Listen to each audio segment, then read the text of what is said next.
Sekarang kita lihat apa yang mempengaruhi kematangan beragama kita. Jadi ada dua aspek yang berpengaruh tentang tingkat kematangan beragama kita. Ada aspek internal, ada aspek eksternal. Jadi kalau kita ingin matang dalam beragama, perhatikan dua aspek ini. Ayo dibereskan dulu dua aspek ini. Yang pertama apa? Yang internal adalah daya serap kita terhadap nilai-nilai keagamaan. Daya serap itu mungkin hubungannya dengan ketekunan, hubungannya dengan kecerdasan, hubungannya dengan kesungguhan, kemauan, keterbukaan pikiran. Ini penting. Tadi di depan beberapa kali disebut di antara cirinya orang yang matang beragama itu pikirannya terbuka menerima masukan. Kalau tertutup ya memang tidak bisa menyerap apa-apa lagi. Jadi daya paham kita, daya keterbukaan pikiran kita terhadap nilai-nilai keagamaan. Di situ ada kata-kata tingkat karena ada pandangan kecerdasan orang, kemampuan orang menyerap nilai-nilai agama itu beda-beda. Kalau Ibnu Rus misalnya menyebut ya ada orang itu levelnya khotobiyun, yang diceramai, dituntun, dibimbing terus step by step pelan-pelan. Karena memang daya tangkapnya agak lemah. Perlu diulang-ulang, perlu. Ini kalau di Ibnu Rus disebut khotobiyun. Nanti naik lagi satu level, ada orang ini cerdas, tapi cara berpikirnya konfliktual. Konfliktual itu senang debat. Kelompok yang disebut oleh Ibnu Rus sebagai jadaliyun. Untuk menemukan kebenaran butuh dipancing-pancing dengan debat. Kalau dalam teorinya Sokrates nanti disebut dialog. Kalau debat itu kan kayak dialog tapi mengejar kemenangan. Cuma kalau di dialognya Sokrates ini orang dipancing untuk menemukan kebenaran. Nah, cara menyerapnya juga beda kelompok jadaliyun ini. Dan yang ketiga kelompok hakimiyun. Hakimiyun ini ahli hikmah.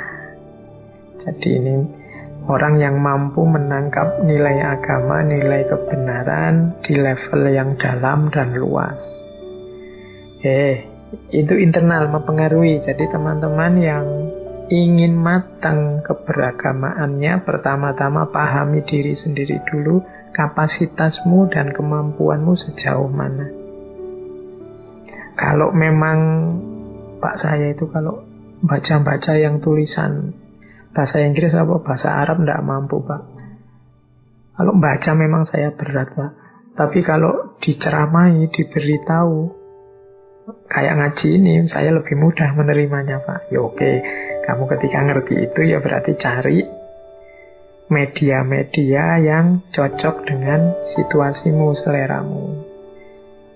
Ada yang saya tidak bisa Pak, kalau rame-rame kayak ngaji gini pakai suara saya tidak bisa. Saya bisa nih di kamar sendirian baca buku. Oke, pakai cara itu.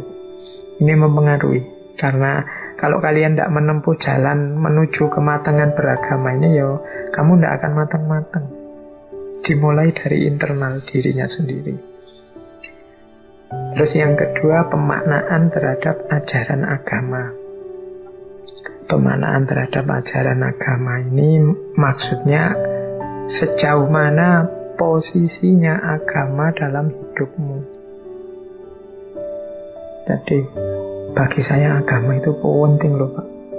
Mungkin ada bagi saya agama itu hanya tempelan saja kok Pak, pelengkap saja. Bagi saya agama itu ini penting, pemaknaanmu terhadap ajaran agama secara umum itu. Kemudian juga bisa pemaknaan per ajaran. Islam itu menurut saya Pak, intinya adalah pengendalian diri. Nah, kalau saya Pak, Islam itu intinya kepasrahan. Wah, kalau saya Pak, Islam itu intinya kepatuhan. Monggo. Itu menentukan nanti kedewasaanmu beragama, pemaknaanmu terhadap agama. Yang pastinya setiap orang beda-beda.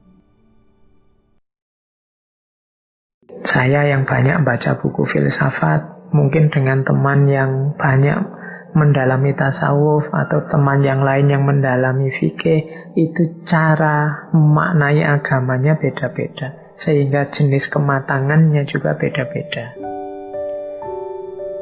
Dan yang ketiga, pengaruh internal juga adalah kematangan emosi.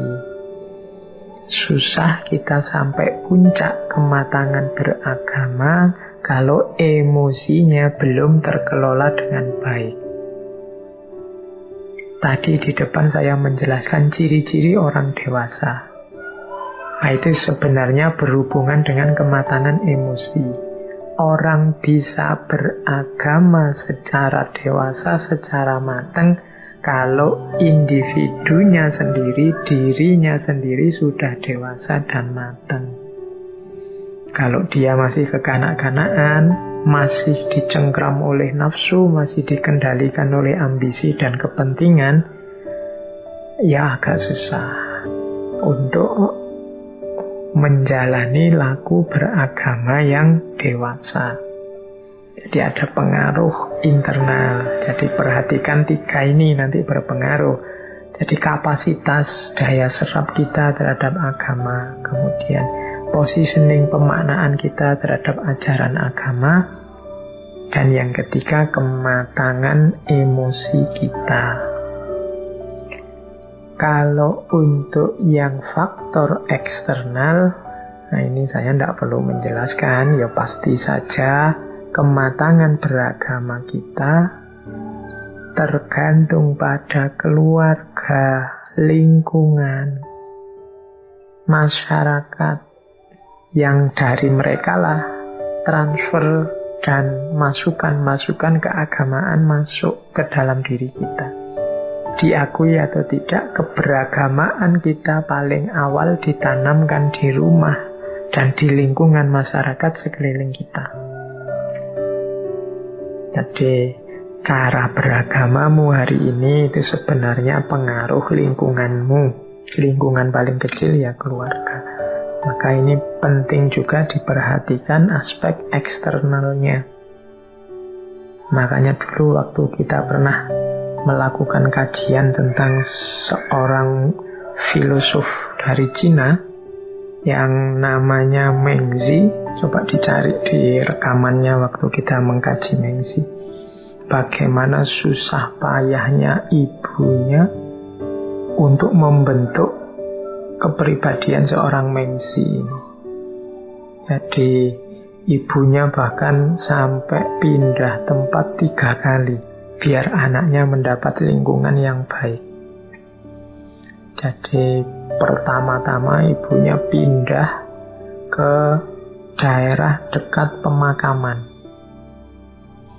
Nah, karena lingkungannya pemakaman, Mengzi ini waktu kecil lihat upacara pemakaman, lihat orang nangis-nangis, lihat orang sedih, lihat orang putus asa. Nah, dia niru aktivitas-aktivitas yang ada di pemakaman. Wong anak kecil ya mudah niru. Akhirnya ibunya, wah ini kalau lama-lama di sini terus, dia mesti kepribadiannya kepribadian yang tidak sehat ini, kepribadian yang pesimis, kepribadian yang serba depresi, serba putus asa. Terus ibunya pindah lagi, kebetulan dapat rumah baru dekat pasar. Nah, di pasar itu kan tempatnya orang transaksi, nyari keuntungan, ambisi, jual beli, dan macam-macam. Nah, Mengzi ini ya karena rumahnya dekat pasar, dia banyak niru berperilaku, ya perilakunya orang-orang pasar.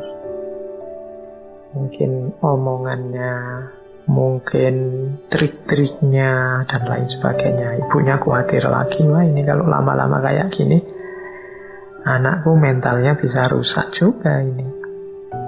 Kemudian pindah lagi, dan yang ketiga pindahnya ke dekat sekolahan. Nah, dekat sekolahan ini diharapkan lingkungan sekolah yang aura dan isinya serba ilmu berpengaruh terhadap anaknya. Jadilah terus pindah ke dekat sekolahan itu untuk seterusnya. Itu pun Yomengsi karena masih anak-anak ya, seringkali sekolah itu dia bolos. Nah, ini lingkungan keluarga juga terus penting. Jadi suatu ketika dia bolos pulang ke rumah. Ibunya tanya, "Lu nak kok pulang? Sekolahnya kan harusnya sampai siang. Kamu pagi-pagi kok pulang?" Ini ibunya ini sedang menenun kain. Wah, mungkin karena males-males cari alasan, dia bilang, "Wah, saya sangat rindu dengan ibu." Itu, saya tidak tahu ini alasan apa aslinya. Mungkin khawatir dimarahi. Ibunya Mengsi terus diam saja, terus ngambil pisau. Nah, setelah itu dia potong-potong benang yang ditenun itu tepat di depannya Mengsi. Kemudian ibunya bilang, "Nak, kita ini orang miskin. Itulah kenapa saya kerja keras dengan menenun. Nah, engkau bolos sekolah itu seperti saya motong benang tenun ini. Kalau engkau tidak serius sekolah, ya hidupmu akan seperti benang yang sudah terpotong-potong ini. Tidak ada gunanya." Nah, itu nasihatnya ibunya Mengsi.